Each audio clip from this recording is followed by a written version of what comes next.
Hey guys, welcome to Module 12. Almost done with the course. So I just want to give a couple of, before we go to this past week, just a couple of issues. One, I'll have the paper. Most of you have already seen it. I'm about like 75% done with it. I should have the rest of them marked by Monday or Tuesday this week. So everyone did, for the most part, did pretty good on it. Again, I put some pointers there. Some issues. Don't take those like I'm insulting the baby. Just take those as potential reform points for the final going forward. So we have that. Next week, I'm going to host a job talk for my in-person class. That'll be on next Monday at 6:30ish Eastern Standard Time. You are all welcome to go, and I'll give a quick reminder about that next week. But that'll be next Monday, not this coming Monday, but next Monday at 6:30 p.m. Eastern Standard Time. And as I will mention there, look at me as a resource for jobs, career advice, anything like that going forward. And I'll talk more about that at the again, optional meeting next week. So Module 12, so, the Russia invasion, a couple of things, the success points.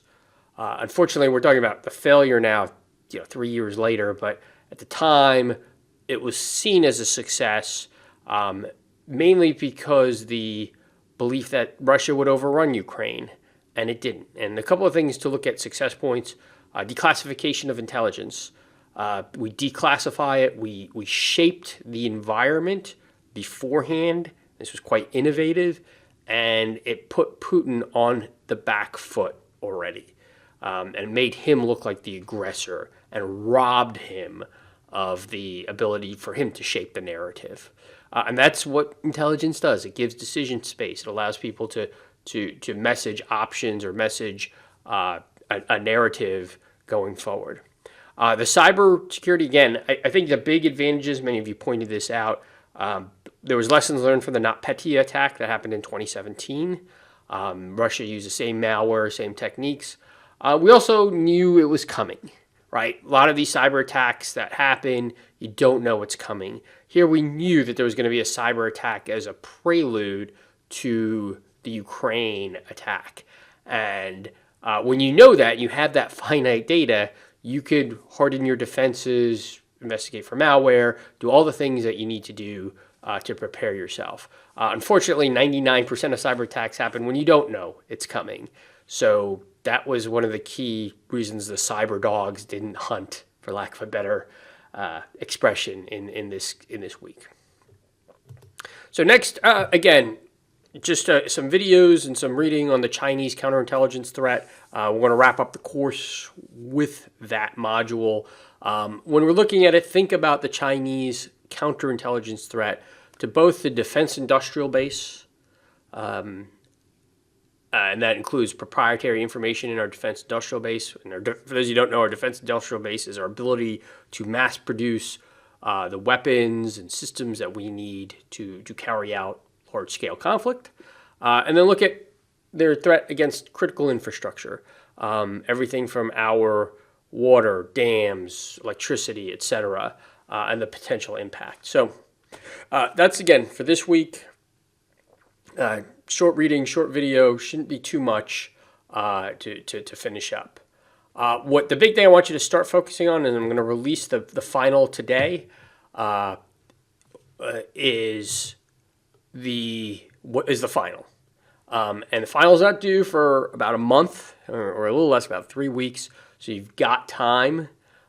You've got the break over Thanksgiving. You've got the finals period that I'm giving you, so you can actually, concentrate on this and nothing else, or at least nothing else in this class. And what it will be an overview of the Israeli October 7th attack. Apply the lessons learned from this class to that attack. And one thing I'm going to do differently is I'm actually going to use generative AI. And you will see that in the final, but you will ask the final a question. What were the intelligence failures related to October 7th? And I have it exactly written. Put it in ChatGPT, Gemini, whatever AI you want to use. It will spit out an answer. It will be a generic answer. It will not necessarily be a wrong answer, but it'll be too cursory for this class. So analyze that. I've given you plenty of readings, so you could be spun up on the situation and you could do your own research. But analyze, where are the gaps? How did generative AI fail? What did they fail to see? And I'll tell you that as someone that someone who took this course, you should be able to add much more to that. And that's what I'm going to ask you to do. So it spits out, and then you're going to write an 1,800 word paper analyzing what went wrong on the AI, where are the gaps, what are your opinions, what do you think we should go forward with? And I'll be honest, I do this for two reasons. One, AI is going to be part of our lives, so we can't just avoid it. But two, I know people are going to, if I didn't do this, they're going to use AI and just hand it in. I've had a couple of students do that. We still don't have a technical solution to spot AI, so this is a way to make sure that keeps people honest. The background material is going to be in the final. There's also other readings and documentaries that may have just come out in the last couple of weeks. You've got a month to research this and get spun up on it. And then apply the lessons learned in the class. AI will not produce this. AI did not take this class. You did. So there's plenty of lessons on what is intelligence failure, what are the theories, what are things that could be mitigated or how to mitigate it, where intelligence can drive it. There's plenty of those things that we talked about in all these case studies. Apply it to a current event case study. It's due December 15th. You've got time. So the China brief is this week. It's not going to be that hard.